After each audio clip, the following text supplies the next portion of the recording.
અરે મંદીના કારણે અમારે પણ વહેલા રજા પડવા મળી. આ ભાઈને તો ફાઇનલી સુખનો સૂરજ ઉગી જ ગયો.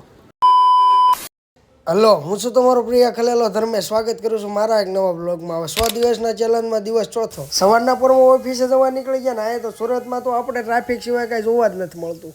એ જ ટાઈમ તો ઓફિસે પહોંચી ગયા ને ઓફિસેથી બપોર પડી ગઈ ને બપોરે અમે આવી ગયા દાળ ભાત લેવા.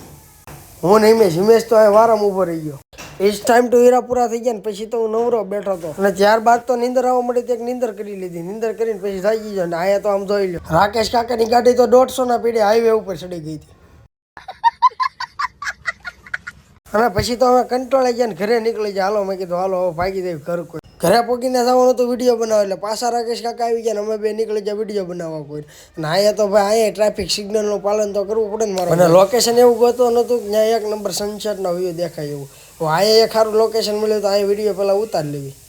અને ત્યારબાદ તો સહેલોને આપણે ભાઈ મેહુલ આવી ગયો એટલે આમાં આપણે જવાનું હતું આ સહેલા માટે બ્લેઝર લેવાનું. અમે પછી તો હું દાદરા ચડી ગયા અને દાદરા ચડીને ફાઇનલી પગી ગયા આપણે અંદર. અને અંદર આવે એટલે પેલા થખડીના તો કોઈ બે નહીં જોઈ લો. અને આ એક પછી એક બ્લેઝર જોવા મળ્યો સહી લો એ કે હવે તો લઈને જ જવાનું થાય ફાઇનલ છે. એ પાછો કે મોડું તો મૂકવાનું થતું જ નથી. એ જ ટાઈમ તો ખસકાવી ઘર કરે અને હવે જવાનું તો આપણે ઘરે. એટલે અહીંયા ટ્રાફિક એટલી હતી ભાઈ. સુરતમાં ટ્રાફિકનો એવું બને જ નહીં. અને આજનો બ્લોગ અહીંયા સુધી. કાલે મળીએ એક નવા બ્લોગમાં.